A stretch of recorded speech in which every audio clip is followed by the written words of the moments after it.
Waalaikumsalam. Alhamdulillah, kita panjatkan kehadirat Allah Subhanahu wa taala. Kita berusaha selesai melaksanakan sholat subuh, dan sebelumnya kita awali dengan kegiatan sholat live, sholat malam. Kita dengarkan dulu pencerahan dari Ustaz kita sebagai kesempatan tadi malam, Ustaz Abdul Aziz. Jadi tidak di dada ya Ustaz, tidak jadi di dalam, jadi dipersiapkan. Silakan Ustaz. Tadi Ustaz Julkan ya. Warahmatullahi wabarakatuh. Waalaikumsalam.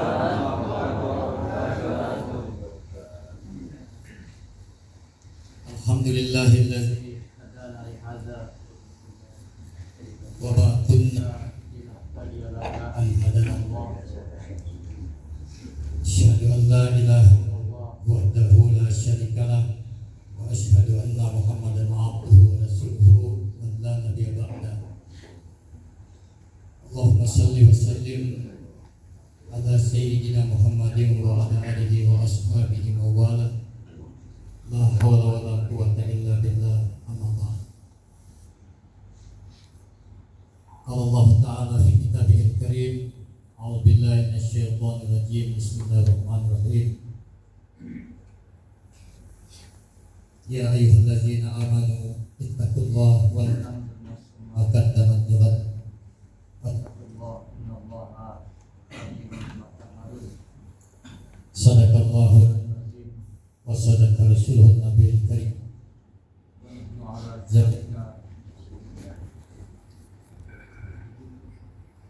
Ketua LKPQ Provinsi Kalimantan Barat yang saya hormati,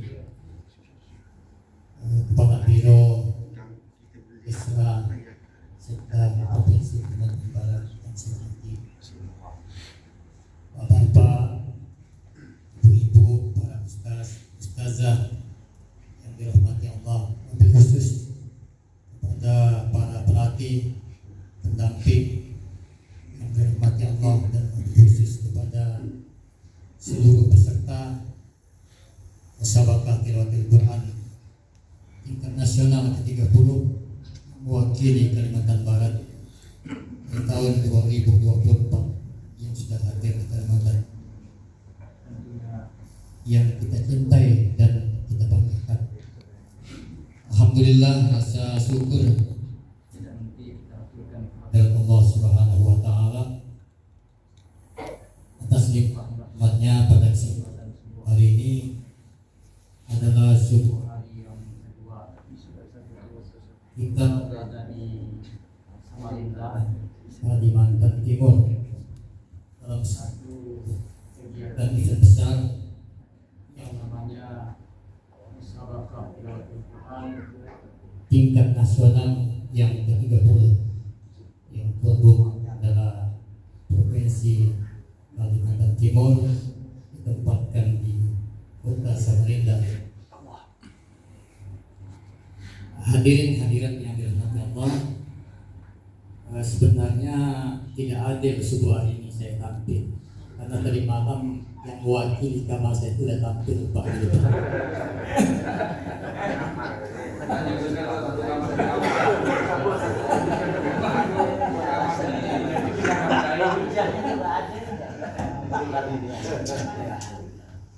Karena tadi malam Ustaz Zulfan, subuh ini Ustaz Zulfan sama-sama dari kamar 22. Pelatih sahir lagi. Pelatih sahir. Jadi di sini tidak adil ya. Jadi tadi malam saya meminta kepada Profesor Ibrahim, Pak Ibrahim juga nolak. Kemudian tadi subuh saya minta Pak Ustaz Wahab juga nolak. Jadi oleh karena untuk menyelamatkan diri saya dari ketidakadilan itu, maka saya menunjuk dulu Ustaz Ibrahim dan juga Ustaz Wahab. Maka kalau ada yang protes, saya punya alasan.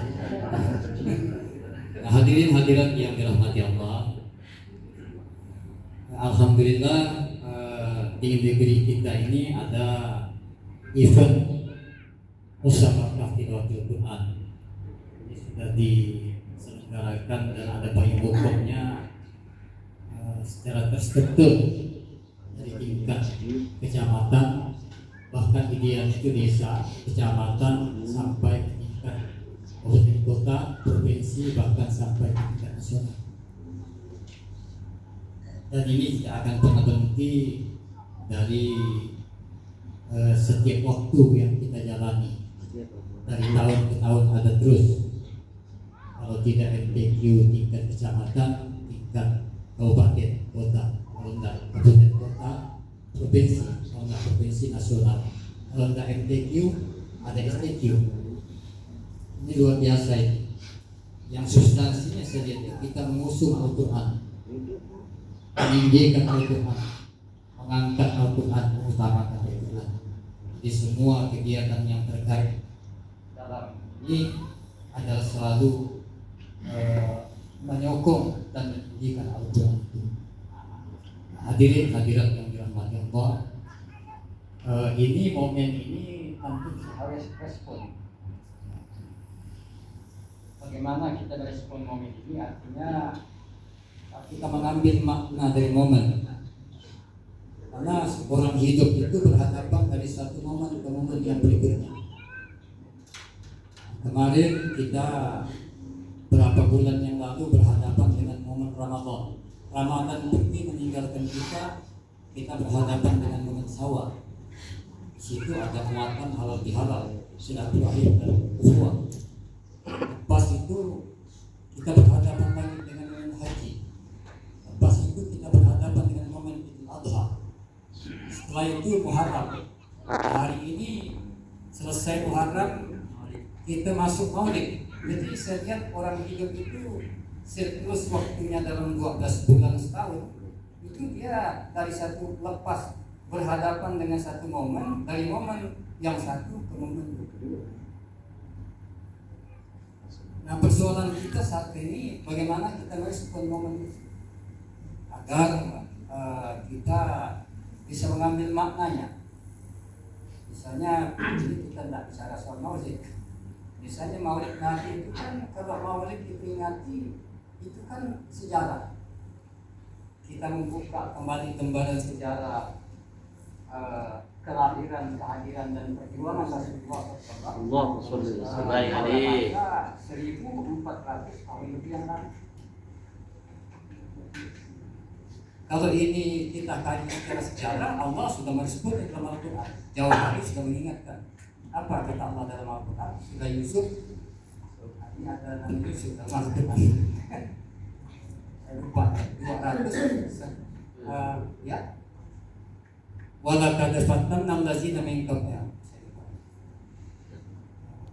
Di dalam ayat itu dikatakan laqad kana lakum fi qasasihim ibratun li ulil albab. Silakan yang hafal Al-Quran ini surah berapa? Surah Yusuf saya jelaskan. Ini ayat berapa ini? Terakhir. Ayat terakhir. Ya, 3 ayat terakhir. Pasti lulus untuk jawab saya. Subuh.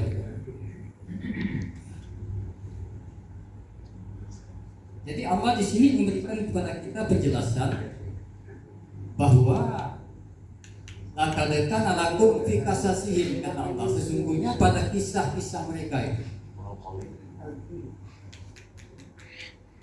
ibrah, ada pelajaran yang besar, ada pelajaran.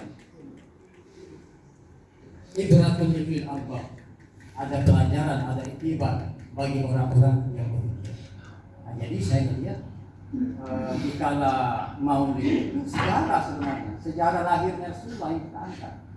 Tapi Allah mengatakan di balik sejarah itu ada iktibar. Ini kan momen ini. Begitu juga MTQ ini adalah satu momen. Di balik momen ini ada iktibar yang harus kita MTQ harus kita respon. Dan di balik respon itu ada iktibar yang banyak yang bisa kita angkat. Nah, hadirin hadirat yang dirahmati Allah, apa iktibar daripada MTQ ini yang bisa kita tangkap? Nah, saya melihat bahwa momen MTQ ini sebenarnya melahirkan adalah satu pendekatan budaya yang dilakukan oleh generasi pendahulu yang cerdas dan arif serta bijak untuk mendidik generasi kita dalam semua aspek yang terkait dengan Al-Quran. Karena di sini dengan MTQ ini kita akan mampu melahirkan seorang ahli pidato yang mensyarahkan Al-Quran. Lalu akhirnya, jadi MTQ itu adalah MTQ itu tema besar, di mana konsepnya itu kalau kita keluar dari proses konsep itu akan lahir satu output generasi yang cemerlang dan brilian kelak di belakang hari ini. Dengan MTQ akan lahir orang-orang yang ahli dalam soal membaca Al-Quran. Dengan MTQ akan lahir orang-orang yang ahli dalam soal pidato mensyarahkan Al-Quran.